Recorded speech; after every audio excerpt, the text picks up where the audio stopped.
Cameras and all eyes were fixed on Peter Obi as he exposes again the rot in our system. Guys, I assure you, Tinubu will like this. Nigeria politicians will hate this. Guys, this video once again reveal Peter Obi as one of the most honest politicians living on the surface of the earth. He said, I've said it severally, he's not a saint, but he's not a criminal. Guys, take a look at this. We are going to use 15 billion. We were going to use 15 billion naira to build a house, to have somebody who is already living in one of the most luxurious houses on earth. But everything we saw in this facility will cost less than 5 million naira. So if we decide to add 20% to the 5 million naira, it will be 6 million. And 6 million for 250 facility is 1.5 billion naira, which is 10% of what we are going to use to build a house for somebody who is already living a luxurious life. We'll dismantle this criminality. So guys, this was Peter Obi, interactive session with the obedient. Guys, as you watch this video to the end, I promise you one thing. It will leave you weeping for your country. It will leave you, it will make you to take the decision, whatever decision you need to take now to make this country work, to make this country move forward. It will make you have to give up on Nigeria irrespective of the criminality. Guys, watch this video to the end. Make sure you like it before you watch it, and please share it. Thank you. Thank the organizers of this event, starting from Dr. Mo. I called Dr. Mo one day and I said, Dr. Mo, please come. And he came and I said, Dr. Mo, I want us to do this, do this, do this. He said he didn't even know I know who he is. I said, Dr. Mo, as we are running around, I can tell you. So many of you who have put yourself on the line that have been shocked if we have succeeded. Just like I tell Pat to tell me every day, I say, Pat, my job is easy. All these people who shout and talk, they would have been doing the work while I'm doing the supervision. Because it's easy for them to talk. So I thank you, Dr. Mo, for organizing this. Let me apologize on behalf of my brother, that is not here. We are giving, Dr. Mo gave us this at a very short notice. Very short notice. If I tell Dr. Mo something today, I booked, and everybody know, I was supposed to, for the first time in about 3 months, about that, travel out of this country. Today, I had a ticket. I was going to travel with my wife. And when I said to her, you know what? I'm not going to travel with you. She said, what is this? You've changed this over and over again. I said, nobody. I know how you feel about family, but this country comes before the family. I know you say no. I agree with you. There's no, my kids are above 30. And I always tell them, you're on your own. Don't think there's anything you do that will surprise me or that will bother me. No, you're on your own. The only thing I want you is that whatever you do, be a good person. Be of good character. Trust God and do the right things. And try to help humanity wherever you find yourself. So, I'm here because Dr. Mo called me at a short notice. And I apologize on behalf of my brother because he couldn't keep it at a short notice. I recognize a senator, a woman leader, Pastor Tommy, and all those who are here.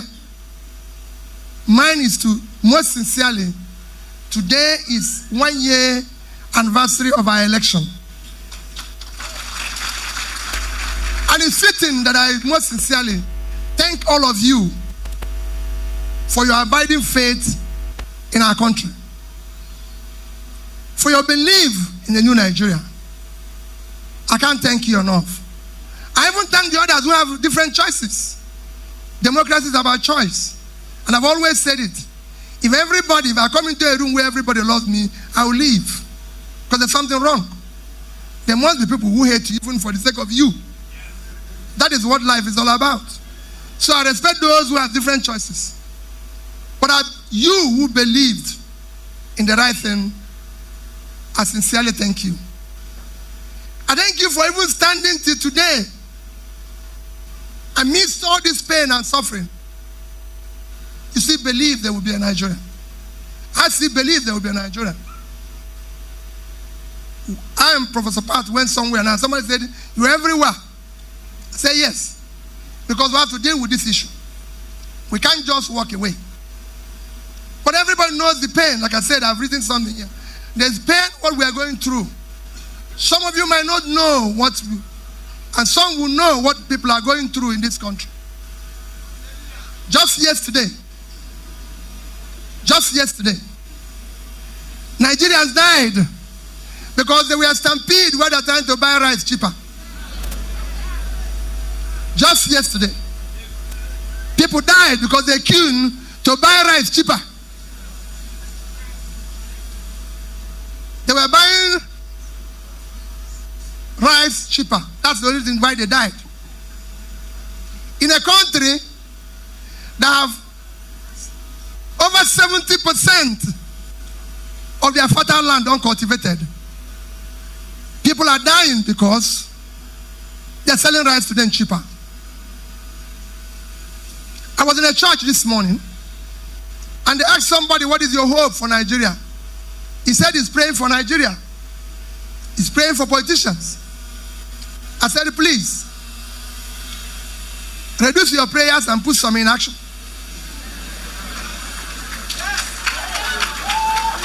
I'm a politician. I'm a politician in Nigeria. And I can tell you, please, I will tell you, reduce your prayers for us. The people you are praying for are among the most wicked people on the surface of the earth. So it is good that you reduce it and put some in action. I visited Tongo Magaji with Dr. Mo in a primary health care where they have over 50 women that are pregnant. In a primary health care, over 50 women that are pregnant. That primary health care had only one staff attending to. I said over 50 is pregnant. There's other ones that are not pregnant. There were over 100 women in that place. Only one staff. And I said, Madam, I want to see all the facilities there. There had a roof that has gone off and it's raining. There was no light. It doesn't have a light. And I went into the delivery room. There was no toilet. That is in our capital territory. So imagine what is in our villages. And I asked Dr. Mo, how many primary health care is there in FCT? It says to me, there are about 258. So about 250. And I said to him, Dr. Mo, we must dismantle this criminality. We are going to use 15 billion. We were going to use 15 billion naira to build a house, to have somebody who is already living in one of the most luxurious houses on earth. But everything we saw in this facility will cost less than 5 million naira. So if we decide to add 20% to the 5 million naira, it will be 6 million. And 6 million for 250 facility is 1.5 billion naira, which is 10% of what we are going to use to build a house for somebody who is already living a luxurious life. We'll dismantle this criminality. It is a very uncaring thing. Very, very uncaring. Today the world is competing only on one today education. If you compare us with every other nation that is doing well, the only reason why they are doing better is education. It is shown in every study that the more educated you are, the better your development. And then we have to renovate the house of the president, 6.9 billion. To buy cars, vehicles in the supplementary budget for the president, 6.9 billion. To buy cars for the first lady, 1.6. Total of 8.4 billion. But we have for scholarship, for loan for students, 5 billion. No country functions like this. And this cannot continue. We use 21 billion naira to build a health facility in Aso Rock, where the occupants don't even go to hospital here. And our budget for a national hospital, which is our number one, is 2.8 billion capital vote. So it's not even up to 10% of what we are using. Tell me, I have served as a governor, and anybody can go and check and ask the people there. When they said they have a clinic in the lodge, and I said, you can't have it here. Go to the general hospital. If governor is sick, they carry him there. There's no reason why president of Nigeria cannot be treated in the national hospital. The reason why I said this is because we said we don't have the resources. We have the resources. We need to manage it very efficiently. I don't want to talk about production today, because I've just told you we are fighting for rice. We're fighting for rice. We're fighting for food. One of our most difficult security places is Sambisa Forest. If you have traveled to anywhere in Africa, Egypt, Morocco, for part to tell me then that travels, as you travel from one city to the other, your left and your right, all you see is farm. Sambisa Forest is 660,000 square kilometers. You see me say it every day. The entire area of Sambisa is 60,000 square kilometers. That is 3 times the size of Israel. Israel is 22,000 square kilometers. Times 3, 66 and 60, same thing. Yet it's become a problem for us. When it should have been source of wealth, source of income, source of everything. People are protesting for food in Niger State. Can you believe it? Niger State has the best land on the surface of the earth for production, agricultural production. 76.2 thousand square kilometers of land. And they can't feed themselves. So they are protesting for food because nobody supported them, nobody helped them and everything. When tiny countries, like I always use Netherlands, who have half of that land. Netherlands without water is 33,000. With water is about 41,000. But the agricultural exports for 2021, which is what I always reference, is over $120 billion. Agricultural export from 33,000 square kilometers, when we have 76.3 that is fertile, protesting and striking for hunger. Because of what? There's nothing wrong with Nigeria. We have one of the best fertile land in the world. We have one of the best air. God gave us oil, gave us all sorts of mineral resources. Our waters have the best fishes. The only thing that we lack is leadership. Leadership that is willing to sacrifice for our future.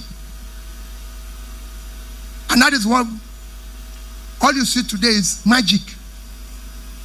If we say the rate of exchange is bad, we start chasing breed to change people on the street. Have you ever seen that before happen anywhere in the world? Everywhere you go in the world, for those of you who came from Europe, breed to change is every country in the world. So why are we chasing breed to change? What is breed to change? Breed to change is neither the supplier, nor is it the person who is demanding. He's just a market provider for those who willing seller and willing buyer. He has committed offense. When everybody knows that the only way you can show up your currency is by a simple thing, productivity. The more you produce, the more you deal with issue of stability of your currency. But what is even shocking, they are chasing brew to change people. People are even selling naira. They are not chasing them. They are just not people who are selling dollar. But naira is being soaked everywhere. And we can go on and on. It's still our country. We have no other country except this one. And we will deal with it. We're not going to run away from there. We're going to stay here. Let me assure you people, I know your pain. I know your difficulty. People have gone through this pain. We're all going to be in it together. We're not going to go away. People have said, a woman that have said is doing it for his children. People have said they gave the young people hope. It is our country. I've said repeatedly, I'm not a saint, but I'm not a criminal. I've managed public money judiciously. And I know that we can achieve something better if we manage our resources more efficiently. If we have people who care about this country. Look at where we are today. All we hear is bad news. People say we can't. I said it in Pastor Tommy's birthday. Is that we have a country or the criminals take it over? If we have a country, let's declare war and have that country. Somebody must be in charge. It's either us or criminals. How can criminals overrun us? I've been a governor. And I said it, anybody who can go and see it in Anambra State. I told them, it's either them or me. One person must have the space. And we dealt with it. Why can't we deal with it as in Nigeria? Why are people occupying our waters and everything? Today, we spend more time chasing young boys with computers and say they are doing Yahoo people. When people are stealing the billions which we have as the government.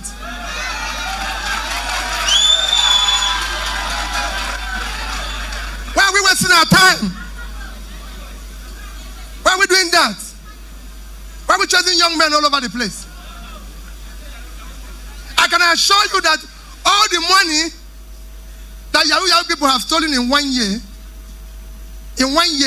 is not up to the amount of money that has been stolen in government in 1 day.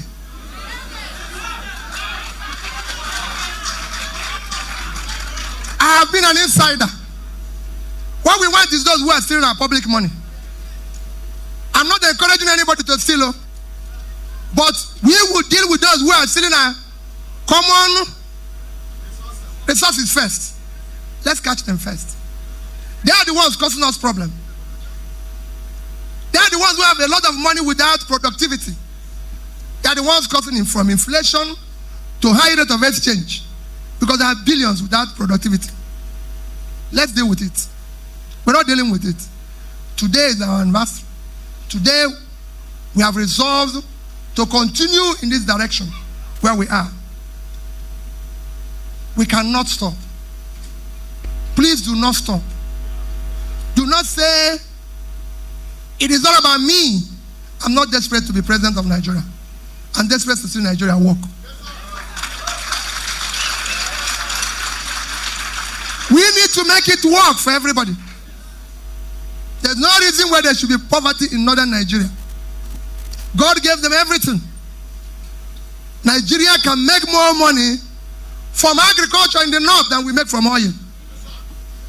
I say it every day and I compare every state in the world. I've said it before several times. You've heard me say it. The richest state in America is California. That's not where they have the oil. Is in Texas. Texas is about third or fourth. California is 9 times Nigeria at 3.6 trillion GDP when we are 400. It is agriculture and knowledge before oil. We have 70% of our fertile land in the north all cultivated. The north is the engine we can use to turn around Nigeria. We need to invest in the north. There's no reason why people in Boronu, there's no reason why people in Kebbi, people in Niger, people in Kogi, people in Benue. They have no reason to be involved with hunger. Because they have all it takes to feed nations all over the world. Nigeria have the best yam, but the biggest yam exporting country is Ghana. Now they say we should go and import food. Import from where? Is it Ghana who have no yam? What do we eat? The only thing that is available outside is rice. Are we going to invest? Nigeria is supposed to be the highest producer of cassava, but we are not the greatest exporter. Are we going to buy it from people who come and buy here and export? Now they said that our problem is to close the border so that food will not go out. No, our problem is to produce more, have enough to eat, and export and earn money.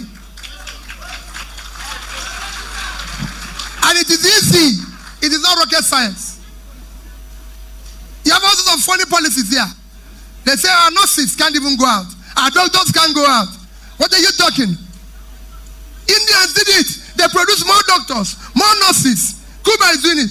Let's build school of nursing in every local government. Produce nurses, ship them to the world. Have enough here, and those who ship to the world will help in bringing what? The needed money, foreign currency. And it's easy. When you see these things happening, you ask yourself, what is happening here? At times you feel maybe you're wrong. So you have sleepless nights. I always tell partners, I wake up most times at night and ask myself a question. Are you wrong or right? Well, because I've been in the private space, where I've shared these corporations, I've been in the public space. So I can understand what is happening.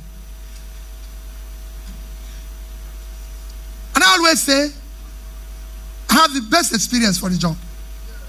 I'm a trader. So I know what the traders suffer. I've been in the corporate world.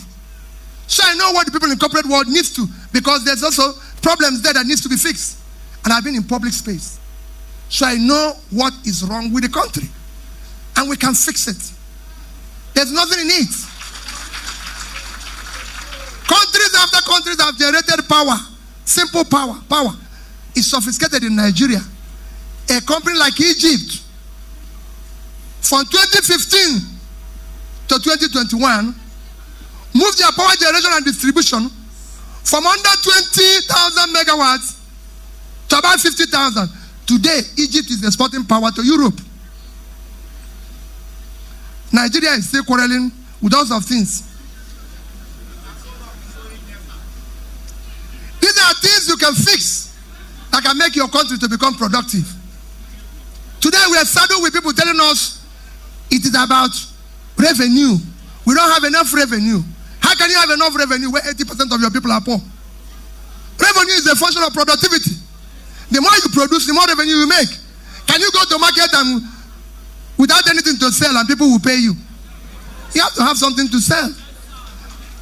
It's only in Nigeria people want to go to market without anything to sell and come back with money. We cannot continue in that direction. My dear people, today is the day of thank you. I thank you, your obedience. I thank you, those who supported us. I thank you most sincerely from the bottom of my heart and on behalf of those who have worked hard. That's what Prof. Everybody is here to thank you.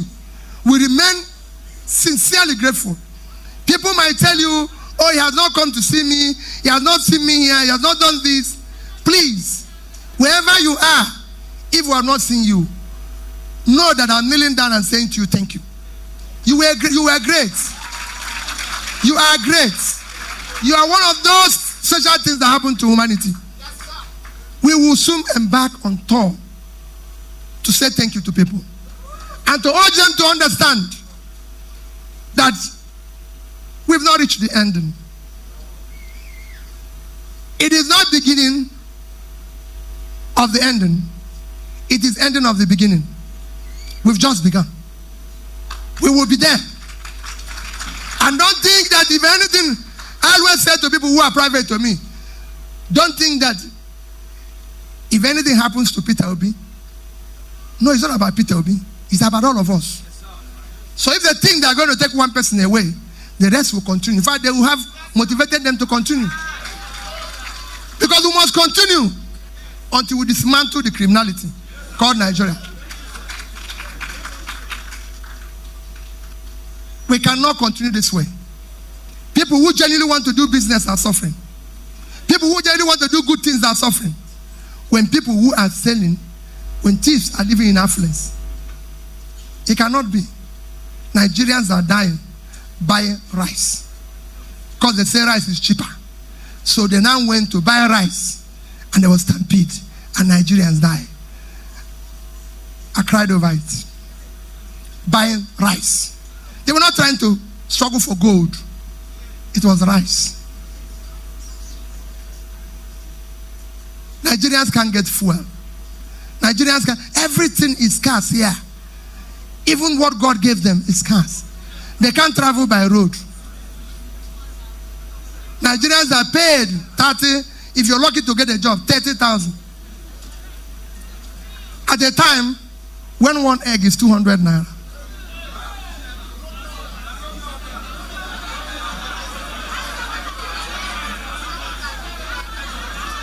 At the time pure water is. At the time a bottle of Coke is how much? Tell me. And bread is how much?